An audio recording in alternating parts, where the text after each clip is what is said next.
नमस्कार दोस्तों, बालाजी स्टडी अड्डा में आपका स्वागत है। डेली सुबह 6 बजे हम आपको करंट अफेयर प्रोवाइड करा रहे हैं। तो आज हम देखेंगे 1 जून 2020 की करंट अफेयर पर आधारित कुछ प्रश्न। और आज से नया मंथ स्टार्ट हो रहा है तो थोड़ा सा हम इसमें चेंज कर रहे हैं। साथ में हम जो रिलेटेड इन्फॉर्मेशन है वो भी जो है वो प्रोवाइड करेंगे। तो थोड़ा थोड़ा डे बाई डे हम इसमें इम्प्रूव कर रहे हैं। और आपको ये नया जो प्रयास है कैसा लगा वो कमेंट में अवश्य बताइएगा। तो चलिए देखते हैं प्रश्न। मई 2020 में किस राज्य के राज्यपाल ने अनुसूचित जनजाति और अन्य पारंपरिक वन निवासी जो वन अधिकार हैं उनकी मान्यता अधिनियम 2006 को जो है वो संशोधित किया है? तो 4 ऑप्शन दे रखे हैं, आपको बताना है कौन सा सही होगा, किस राज्य से संबंधित है। तो बात करें उत्तर की तो आपका महाराष्ट्र जो है वो बिल्कुल सही हो जाएगा। अब बात कर लेते हैं महाराष्ट्र के संबंध में सभी इंपॉर्टेंट पॉइंट। तो महाराष्ट्र जो है उसका जो राज्य पशु है वो भारतीय विशालकाय गिलहरी जो है वो महाराष्ट्र का राज्य पशु है। राज्य पक्षी की बात करते हैं तो पीले पैर वाले हरे कबूतर जो है वो महाराष्ट्र के राज्य पक्षी जो है वो हैं। राष्ट्रीय उद्यान की बात करें तो चंदौली राष्ट्रीय उद्यान है जो कि काफ़ी बार पूछा जाता है। बांध की बात करें तो यहाँ पर कोयना बांध है जो कि कोयना नदी पर बना हुआ है। जैकवाड़ी बांध है जो कि गोदावरी नदी पर जो है वो बना हुआ है। बात करते हैं अपने अगले प्रश्न 2 की कि मई 2020 में किस राज्य के मुख्यमंत्री स्वरोजगार योजना जो है उसका उद्घाटन जो है वो किया है? इस प्रकार की योजनाएं काफ़ी प्रश्न पूछे जाते हैं। तो 4 ऑप्शन है, आपको बताना है कौन सा सही होगा। चलिए बात करते हैं उत्तर की। तो बिल्कुल आपका ऑप्शन नंबर ए उत्तराखंड जो है वो सही हो जाएगा। अब उत्तराखंड की बात हुई है तो उत्तराखंड के बारे में थोड़ा सा जानते हैं। तो उत्तराखंड के जो मुख्यमंत्री हैं जिनका नाम है त्रिवेंद्र सिंह रावत, इन्होंने मुख्यमंत्री स्वरोजगार जो योजना है उसका उद्घाटन जो है वो किया है।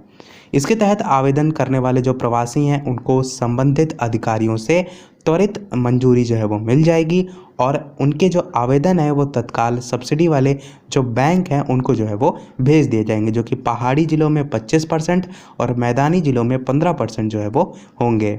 और इस परियोजना जो है इसका उद्देश्य क्या है? तो उद्देश्य युवाओं को स्वरोजगार के अवसर जो है वो उपलब्ध कराना। तो स्वरोजगार योजना नाम से ही स्पष्ट हो रहा है, उससे भी आप ध्यान रख सकते हैं। अगला प्रश्न 3 कह रहा है कि मई 2020 में किस बैंक ने direct to home service provider dish TV India limited में 24.19% हिस्सेदारी जो है वो ग्रहण की है? तो 4 ऑप्शन है, बात करें उत्तर की तो आपका यस बैंक बिल्कुल जो है वो सही हो जाएगा।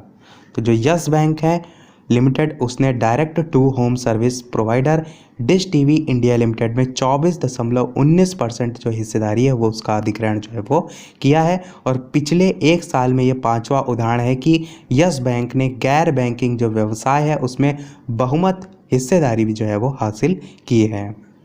अगला प्रश्न देखते हैं चौथा कि केंद्र सरकार ने लॉकडाउन 5.0 के लिए जो संशोधित दिशा निर्देश हैं वो जारी किए हैं, जो कि भारत भर में जो नियंत्रण क्षेत्र हैं उसके बाहर गतिविधियों को फिर से खोलने के लिए जो है वो जारी किए गए हैं। तो जो लॉकडाउन है उसको नियंत्रण क्षेत्रों में 2020 तक बढ़ाया गया है। तो आपको तारीख बताना है कि किस तारीख तक जो है वो बढ़ाया गया है। तो चलिए बात करते हैं उत्तर की। तो आप सभी जानते हैं 30 जून तक जो है वो बढ़ा दिया गया है। बात करते हैं इसके बारे में तो लॉकडाउन को नियंत्रण जो क्षेत्र है उसमें 30 जून 2020 तक बढ़ाया गया है। और लॉकडाउन के 3 चरणों की जो छूट है उसकी घोषणा उसमें की गई है।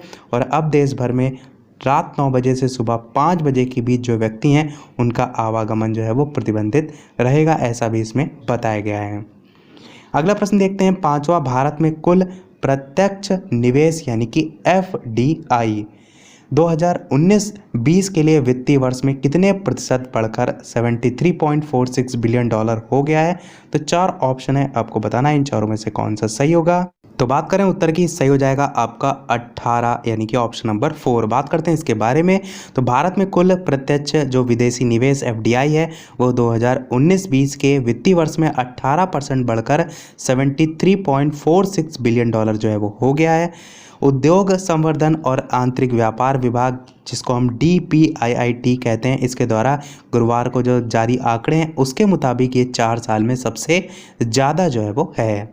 बात करते हैं अपने लास्ट प्रश्न की। इसके बाद हम प्रश्न पूछेंगे जो कि सभी वीडियो में हम आपसे पूछते हैं। और ये जो आप प्रश्न देख पा रहे हैं, विश्व तंबाकू निषेध दिवस 2020 का थीम यहाँ पर पूछा गया और इसको याद अवश्य रखिएगा क्योंकि ये काफ़ी आपका इंपॉर्टेंट है। सबसे पहले बात करते हैं मनाया कब जाता है, तो 31 मई को जो है वो मनाया जाता है। और 4 ऑप्शन दे रखे हैं, आपको बताना है कि इस बार का थीम जो है वो कौन सा था। तो चलिए बात करते हैं उत्तर की। तो आपका ऑप्शन नंबर 3 आप यहाँ पर जो देख पा रहे हैं, युवाओं को उद्योग के हेर फेर से बचाना और उन्हें तंबाकू और निकोटीन के उपयोग से रोकना है। इतनी लंबी जो आप थीम देख पा रहे हैं वो इस विश्व तंबाकू निषेध दिवस 2020 की जो है वो थीम थी। थोड़ा सा बात करते हैं इसके बारे में। तो 31 मई को हर साल विश्व तंबाकू निषेध दिवस मनाया जाता है। उद्देश्य क्या है? स्वास्थ्य पर तंबाकू जो है उसके हानिकारक प्रभावों के बारे में जागरूकता फैलाना और उसके साथ साथ ये जो अभियान है वो तंबाकू के सेवन से होने वाली जो बीमारियां हैं और जो मौत हैं उसके प्रसार को कम करने का भी प्रयास करता है। बात करते हैं थीम की, तो जो मैंने ऊपर बताई उसको ध्यान रखिएगा कि युवाओं को उद्योग के हेर फेर से बचाना और उन्हें तंबाकू और निकोटीन के उपयोग से रोकना। तो सभी प्रश्न हमारे समाप्त होते हैं। बात करते हैं जैसे कि सभी वीडियो में हम आपसे एक ना एक प्रश्न पूछते हैं। इस वीडियो का आपके लिए प्रश्न ये है, ये जो प्रश्न आप देख पा रहे हैं ये प्रश्न मैंने ऊपर जो सारी इंफॉर्मेशन बताई है उन्हीं के बीच से पूछा है। तो उत्तराखंड के वर्तमान मुख्यमंत्री कौन है ये आपको बताना है। 4 ऑप्शन है, योगी आदित्यनाथ, त्रिवेंद्र सिंह रावत, कमलनाथ और इनमें से कोई नहीं। ये 4 ऑप्शन है, वीडियो के मेन कमेंट में आपको टाइप करके बताना है इन चारों में से कौन सा सही होगा। ये जो प्रश्न पूछा है ये ऊपर जो करंट अफेयर मैंने सभी बताई उसी में से मैंने ये प्रश्न उठाया है। कोशिश हम यही करेंगे कि जो करंट अफेयर मैंने सारी चीज़ें इंफॉर्मेशन दी उसके बीच से भी कभी कभार आपसे जो प्रश्न है वो पूछ लिया जाए। तो इसी के साथ हमारी करंट अफेयर समाप्त होती है। वीडियो पसंद आया हो तो लाइक अवश्य कीजिएगा, नए हैं चैनल पर तो सब्सक्राइब जरूर कीजिएगा। चलिए मिलते हैं अगले वीडियो में नए टॉपिक के साथ। तब तक के लिए नमस्कार, थैंक यू फॉर वॉचिंग।